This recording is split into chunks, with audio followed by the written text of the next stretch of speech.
सवाल है मोदी जी क्यों बचाएंगे इस तरह के? अब हम बता रहे हैं क्यों बचाएंगे, मेरी बात सुनिए। ये आदमी अयोध्या से लेके श्रावस्ती तक 50 एजुकेशनल इंस्टीट्यूट चलाता है, जिसके अंदर छात्रों की बड़ी संख्या उन्हें भ्रमित करके रखता है और यही कहता है कि भाजपा को मेरी जरूरत है, मुझे भाजपा की नहीं। मतलब उसकी अमीरी, आपको किसी की अमीरी से क्या दिक्कत है? अमीरी से दिक्कत नहीं है, दिक्कत है आदमी की हरकत से।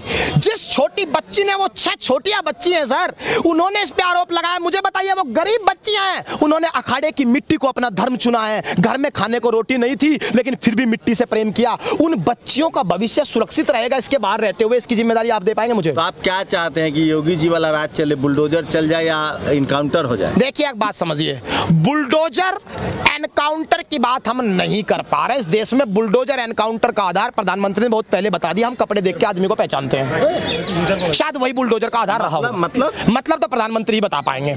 उन्होंने कहा कि मैं कपड़े देख के आदमी पहचानता हूं। कौन सी थ्योरी है? डार्विन की थ्योरी तो हटाई जा रही है एनसीईआरटी से। कोई नई थ्योरी देश के प्रधानमंत्री गढ़ रहे हैं कि मैं कपड़े देख के आदमी पहचानता हूं। इसका मतलब आप स्पष्टीकरण है योगी जी का, वहाँ गुंडों के लिए जगह नहीं है। क्या राम राज में कभी कोई सीता, क्या राम राज में कभी कोई बच्ची इस तरीके का न्याय मांग सकती है? क्या विनेश फोगाट कोई आम बच्ची है?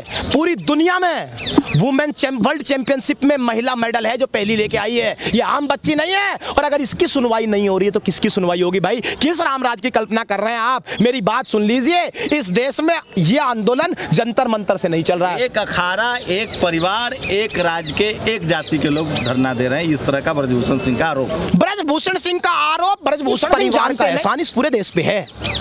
इस परिवार ने पहली बार ऐसी शुरुआत की कि अखाड़े में आज बच्चियां जा रही हैं। एक बाप ने अपना सब कुछ दांव पे लगा करके बच्चियों को अखाड़े में भेजा, ये हिम्मत जुटाई, परिवार के खिलाफ आज तो आवाज उठा दी। ये परिवार सिर्फ फोगाट परिवार नहीं है, ये हिंदुस्तान का परिवार है, ये हिंदुस्तानी परिवार है। इसके खिलाफ बयान ब्रजभूषण ना दे तो बेहतर रहेगा। अगर सरकार का इतना इन्फ्लुएंस होता, नहीं चाहती, तो FIR ही दर्ज नहीं होता। सुप्रीम कोर्ट के खिलाफ सरकार कह देगी कि नहीं मानते तुम क्या हो, तो कंटेम्प्ट ऑफ कोर्ट होगा। करोड़ लोगों ने तो कंटेम्प्ट ऑफ कोर्ट होगा।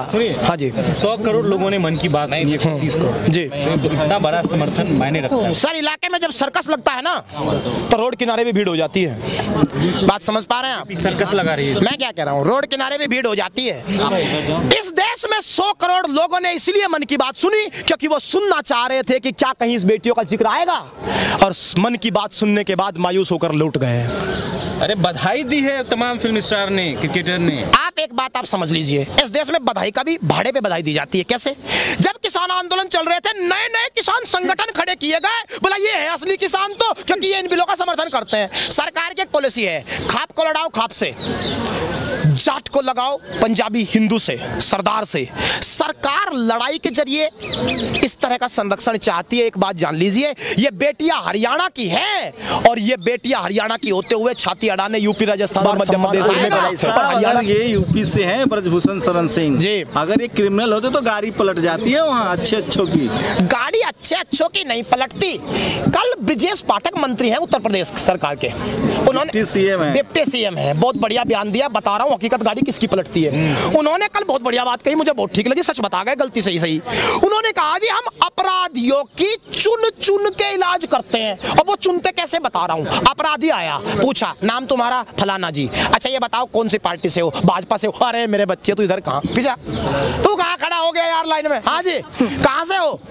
बोला जी हम तो यूपी से हैं। कौन सी पार्टी से? फलाना पार्टी से हैं जी। कोई आरोप है क्या? नहीं। एसओ साहब इस तरह के आदमी पे कोई आरोप कैसे नहीं? इस पे ईडी भेजो, CBI भेजो, स्कूल चला दो। अच्छा टैक्स सिस्टम दिया है, ईडी पहुंचेगी कल। मोदी जी के राज में पार्टी देख के कार्रवाई हो? मैं नहीं कह रहा हूँ, मंत्री कह रहे हैं चुन चुन के कार्रवाई करते हैं। इसका मतलब यही है, आदमी को पहले देखेंगे, जाति देख के करते हैं, कोई कहता है धर्म देख के करते हैं, अब कह रहे हैं पार्टी देख के करते हैं। चुन चुनना जो शब्द है इसमें तीनों आ गए, जाति, धर्म, पार्टी, व्यक्तित्व, विचारधारा, वोट बैंक। टीवी अखबार क्यों नहीं है आपके साथ? हाँ बताते हैं, बहुत बढ़िया सवाल पूछा भाई आप काम की बात पे।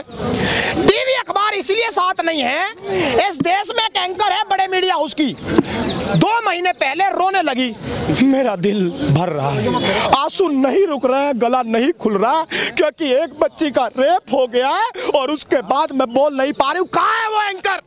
क्या आज बेटी नहीं बैठी है क्या यहाँ? क्या आज सवाल बेटी का नहीं? एंकर क्यों चुप है? हम बताते हैं आपको, इस बात को समझ समझना पड़ेगा इस देश का मीडिया गुलाम क्यों हुआ। चैनल नहीं चलता सर, 100-150 करोड़ का खर्च आता है चैनल चलाने के लिए, 100 रिपोर्टर चाहिए होते हैं। तो वो क्या करता था, स्पॉन्सरशिप लेता था कंपनी से, आपके पास भेजा आदमी, सर स्पॉन्सर कर दीजिए आपका ऐड चल जाएगा। आपने कहा भाई ठीक है मेरे चैनल पर आप ऐड चला देना, पैसे ले लो। 2014 में सर क्या हुआ, सरकार आ गई, सरकार ने फोन लगाया चैनल के ऐड को, हाँ सेठ साहब कितना रेवेन्यू इकट्ठा कर रहे हो जी, कुछ नहीं 120 करोड़। बोला एक काम करो 120 करोड़ लेते किस चीज का हो, बोला साहब ऐड करते हैं। तो बोला जान लो ऐड की जरूरत सबसे ज्यादा इस देश के प्रधानमंत्री को है आज से, तो इसलिए सरकार का ऐड होना है और ये 120 करोड़ तुम्हें सरकार ही देगी एडवर्टाइजमेंट का बजट बढ़ा के। तो ये सारे जो पैसा स्पॉन्सर से मिलना था सरकार ने ही पहुंचा दिया, तो उन्हें लगा अरे बढ़िया किसी का हाथ भी जोड़ने पड़ रहा है मांगने के लिए, एक ही जगह से पैसा आ रहा है। अब जब पैसा आ रहा है एक बात आप समझिए, जिसका स्विमिंग पूल होगा ड्रेस भी तो उसी की होगी भाई, जिसका स्विमिंग पूल में तुम नहाने गए हो ड्रेस तो उसी की पहनोगे, रूल है।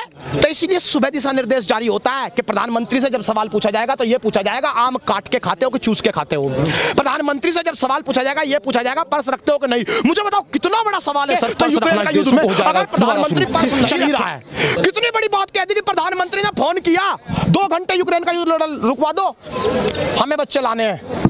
क्या ये मान लिया जाए कि 2 घंटे बाद उसे शुरू भी प्रधानमंत्री ने ही करवाया था? ये बार चुनाव जीत के आए ब्रजभूषण से, ब्रजभूषण के चुनाव जीतने से सर इस देश में हिस्ट्री सीटर। एक बात बताइए, अतीक वाले मामले में क्या वो भी चुने हुए प्रतिनिधि नहीं थे?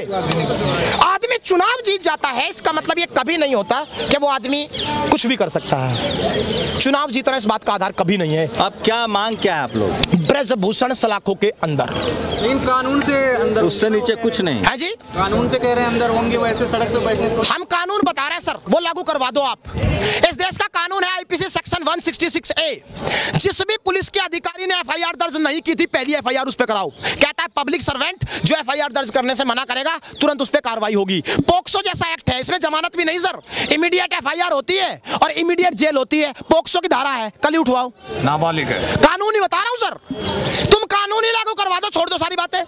बताओ पोक्सो एक्ट में होता है कि नहीं होता है, तो फिर अंदर भेजो भाई, इसका मतलब देश में कानून लागू नहीं हो रहा है। नहीं तो ये तमाम बातें इन पे सोच रहा हूं। मोदी जी के राज में कानून लागू नहीं हो रहा है जी, मोदी जी के राज में कानून लागू नहीं हो रहा, हम बता रहे हैं कैसे। खतरे की बात है सर, वसीम बरेलवी भी बहुत पहले कह के चले गए, आंखें मूंद लेने से खतरा न जाएगा, आंखें मूंद लेने से खतरा न जाएगा, वो देखना पड़ेगा जो देखा न जाएगा, वो देखना पड़ेगा जो देखा न जाएगा। पैमाना भर चला है मोहब्बत के सब्र का, झूठी तसल्लियों से अब संभाला न जाएगा। कमेटी बना देंगे, ये कर देंगे, वो कर देंगे, झूठी तसल्लियों से संभाला न जाएगा। ये कहकर हो गए सभागार के किवाड़, खिलाफ जो बोला जिंदा न जाएगा, खिलाफ जो बोला जिंदा न जाएगा। जिंदा जाने वापस नहीं आए, बेटियों के सम्मान का सवाल है, अगर जान भी चली गई कोई बात नहीं, लेकिन यहां से कैसा इतिहास भारत लिखेगा कि जब नया संसद, लोग कह रहे हैं कि लोग पॉलिटिकल बार्गेनिंग कर रही है, ये चाह रही कि WFI पर इन लोगों का कब्जा हो जाए। सर एक बात आप समझ लीजिए, उस कहने वाले आदमी से बस एक सवाल पूछ लेना कि क्या तुम इतने गिरे हुए ईमान के हो कि एक WFI के मामूली पद के लिए अपनी बेटी की इज्जत दांव पे लगा दोगे? अगर लगा सकता हो तो ये आरोप लगाए और नहीं तो अपने जवाब दे दे। मोदी के कहने पे इस्तीफा दे देंगे बोल रहे हैं। हाँ, कितना विश्वास है उस आदमी को, उसे पता है कि मोदी जी उस लेवल पे जाके मेरे लिए बैटिंग करेंगे, कभी ना तो कहेंगे और ना कभी इस्तीफा होगा। इसका मतलब ब्रजभूषण सिंह को भी काफी विश्वास प्रधानमंत्री पर पैदा तो जब पहली बार खिलाड़ी धरने पर आई उस समय पुलिस को निषेध नहीं किया, उस समय बबीता फोगाट ने मीडिएट की, इन्होंने कहा कि ठीक है हमको भरोसा है, हमारा और प्रधानमंत्री के बीच का मामला है। अच्छा। इन्होंने तमाम नेताओं को मना कर दिया, तमाम संगठनों को मना किया, जो भी जंतर मंतर पर आया उनको कहा कि आप जाइए, राजनीति नहीं करनी है। तो लोगों को शक पैदा होता है कि फिर दोबारा, चूंकि इनकी बात मन की बात, अगर आपने कमेटी में जाने का फैसला किया तो कमेटी के रिकमेंडेशन को तो मानेंगे ना सर। ऐसा थोड़ी है कि करवा मतलब मीठा मीठा गप और करवा थो, आपके मन का हुआ तो ठीक है। कमेटी बनी तो कमेटी में तो मैरी कॉम है, नॉर्थ ईस्ट से हैं, महिला हैं, पीटी उषा थी, उसके बाद बबीता फोगाट भी थी, तो तमाम महिला खिलाड़ियों का भी रिप्रेजेंटेशन था। तो अब तो कल मान लीजिए कल सुप्रीम कोर्ट से वो बरी हो जाए या कोर्ट से बरी जाए तो कहेंगे कि नहीं हम नहीं मानेंगे। किसी एक इंस्टीट्यूशन को तो मानना पड़ेगा ना कि इसको बनाना रिपब्लिक बना दिया जाए देश को। पूछा दोनों को अलग अलग कर देते हैं, मिलाना अच्छा नहीं होगा। पहला सवाल आपने पूछा कि ये बेटियां जब जनवरी में आई थी तो पुलिस को इनिशिएट नहीं किया। क्या ये इतनी आम बेटियां हैं कि सड़क पर भी आएंगी तो पहले पुलिस से परमिशन लेगी? कोई शस्त्र लेकर आई थी? नहीं, इनिशिएट करना मतलब अगर एक्सप्लॉइटेशन के मामले में लीगल ऑफेंस है, आप तो कानून के भी जानकार हैं जी, ये लीगल ऑफेंस है, सीधे पुलिस के पास जाना चाहिए था। हम कह रहे हैं कि पुलिस के पास जाने के बाद, कमेटी बनने के बाद 3 महीने इस तरह के आरोप में कमेटी को अपना जजमेंट सुनाने में लग गए। छोटा आरोप था यौन शोषण का, 3 महीने में कमेटी को ही नहीं पता करना क्या है। अब 2 बातें हैं, आप समझ लीजिए। अगर मान लीजिए कमेटी की रिपोर्ट कल आ जाती है और वो ये कहती कि तमाम चीजों को ध्यान में रखते हुए पाया गया है कि ब्रजभूषण पर लगे गए सभी आरोप फर्जी हैं, तो क्या आप ये कहेंगे कि सुप्रीम कोर्ट गलत था, उसने एफआईआर करवाई? नहीं, कमेटी बनती है, रिपोर्ट आती है, आप नहीं मानते, लास्ट रास्ता है कि आप लीगल असिस्टेंस लेंगे। इस देश में कमेटी जब किसान आंदोलन पे बनी, तमाम ऐसे लोगों को चुना गया जो उस बिल के समर्थन में। कमेटी के मेंबर्स पर क्वेश्चन क्यों नहीं हो सकता? क्या वो संविधान से ऊपर है, क्या कानून से ऊपर है? तो इसीलिए कमेटी के मेंबर्स पर क्वेश्चन हो सकता है, उन पर कोई प्रेशर काम कर सकता है। तो एफआईआर दर्ज हो गई, अब तो धरना खत्म कीजिए, और सुप्रीम कोर्ट मामले की निगरानी कर रहा है। अब आपके सवाल का जवाब देता हूं, बहुत ध्यान से समझ लेना। इन 3 बच्चों को यहां से हटाओ, विनेश फोगाट को दूर रखते हैं, साक्षी मलिक को, तीनों को अलग कर देते हैं। वो 6 बच्चियां जिन गरीब परिवार से आती हैं, जिन्होंने इस आदमी के खिलाफ कंप्लेन दर्ज की, जिसका गरीब बाप है, किराए पर रोटी खाकर शायद बड़े में खेलना सिखा रहा है, उस बच्ची की सुरक्षा की गारंटी कौन देगा? इस तरह का आदमी जो खुलेआम कैमरे पे कहता है, कहा है पुलिस को कि आप उनको सिक्योरिटी दीजिए, पॉक्सो का मामला है, नाबालिग बच्ची है। मतलब सरकार में भी रहेगा, सरकार की पुलिस है और ये आदमी कुछ नहीं कर पाएगा। सरकार की पुलिस क्यों है? इससे पहले जो भी पहले कांग्रेस की थी तो कांग्रेस की पुलिस है, पुलिस तो पुलिस है सर। ये यहाँ कॉन्स्टिट्यूशन, प्रशासन को दिशा निर्देश कौन देता है? रिपोर्ट कहाँ करता है प्रशासन, बताइए? दिल्ली पुलिस किसको रिपोर्ट करती है? सर सबको अपना एक इंस्टीट्यूशन है, ये कॉन्स्टिट्यूशनल बॉडी है, सबके अपने संवैधानिक अधिकार है। सर संवैधानिक अधिकार है, लेकिन इस आदमी इतना मजबूत है, इसके आदमी हर जगह सेट हो रखे हैं। अगर ऐसा होता तो सुप्रीम कोर्ट, मेरी बात सुन लीजिए, सुप्रीम कोर्ट में जो जजमेंट आया वो तो शर्मा थे। ये बताओ जो इस पे धारा है उसमें गिरफ्तारी का प्रावधान है कि नहीं? हाँ है। तो ये बार क्यों है? सुप्रीम कोर्ट के जज भी तो सुप्रीम कोर्ट ने कहा है ना कि 7 दिन बाद हम देखेंगे, 7 दिन बाद सुप्रीम कोर्ट मॉनिटर करेगा कि इस क्या कार्रवाई। इस बात को भुलाना नहीं चाहता। बहुत बढ़िया सवाल मेरे भाई ने कह दिया। कोलिजियम से ही तो अपॉइंट। हाँ बिल्कुल। इस बात के साथ ये भी कहिए कि इसी सरकार ने नेशनल जुडिशियल अपॉइंटमेंट कमीशन नाम का बिल संसद में पेश किया था। क्या कहता था बिल? कि सुप्रीम कोर्ट के जज में सरकार का हस्तक्षेप होगा उसकी नियुक्ति में। सुप्रीम कोर्ट ने उसे रद्द किया ये कह करके कि मेरे भाई ये संविधान के खिलाफ है। उस मामले में नहीं जाए, उस मामले में आप फंस जाएंगे। कोलिजियम सिस्टम एक अलग है। कोलिजियम सिस्टम पे सरकार सवाल कौन उठा रहा है? सरकार के मंत्री। हम उस पर नहीं जाना चाहते, उसी पर रहना चाहते। कोलिजियम सिस्टम वाला मामला अलग है जी, उसमें आप नहीं जाइए जी। मैं ये कह रहा हूँ कि सुप्रीम कोर्ट निगरानी कर रही है इस मामले की। खुद सुप्रीम कोर्ट के जज ने कहा है कि 7 दिन बाद हम इस मामले को देखेंगे कि पुलिस ने क्या एक्शन लिया। तो सुप्रीम कोर्ट के जज पर तो भरोसा कीजिए सर, धरना खत्म कीजिए। पोक्सो एक्ट में गिरफ्तारी का प्रावधान है, तब भी नहीं कर रही है सुप्रीम कोर्ट की। आपको लग रहा है कि चूंकि वो मतलब सरकारी जो जिस पार्टी की सरकार है उसके सिटिंग एमपी है, इसलिए उसको सरकार बचा रही है। मैंने आपको पूरा रिकॉर्ड तो अभी बताया। 1996 में इस भाई पे टाडा लगा था, तो अभी इसकी पत्नी को टिकट दे दिया गया। इसका मतलब इसको राजनीतिक संरक्षण मिलता रहा है समय समय पर। क्या करेंगे आगे अगर राजनीतिक संरक्षण मिलता रहा तो? जिस तरह बैठे हैं ऐसे ही बैठे रहेंगे। हमें 13 महीने की ट्रेनिंग पूरी हो रखी है। किसान आंदोलन के समय देखिए एक बात जान लीजिए, जब वो गांधी को दिल में बसाए बैठा है, और गांधी एक ही बात कहते हैं कि किसी भी काम के 3 स्टेप होते हैं। पहला स्टेप, जब आप जाएंगे आप पर लोग हंसेंगे। किसान आंदोलन के समय आपसे आप जैसा ही कोई भाई पूछ रहा था, आपको क्या लगता है 50 आदमी मोदी सरकार बहुमत की सरकार है झुका देगा?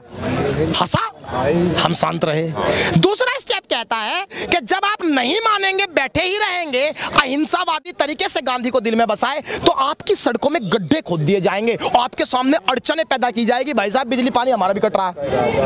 अगर आप अड़चनों से भी नहीं माने तो गांधी कहता है कि तीसरा स्टेप आता है जब लोग आपकी बात को स्वीकार कर लेंगे कि आप जो कह रहे थे ठीक कह रहे थे, और तब वो दृश्य आता है जब इस देश के प्रधानमंत्री कांपते हुए हाथों से आते हैं और कहते हैं किसान भाइयों मुझसे गलती हुई, मुझे माफ कर देना। तीसरा दृश्य यही होगा।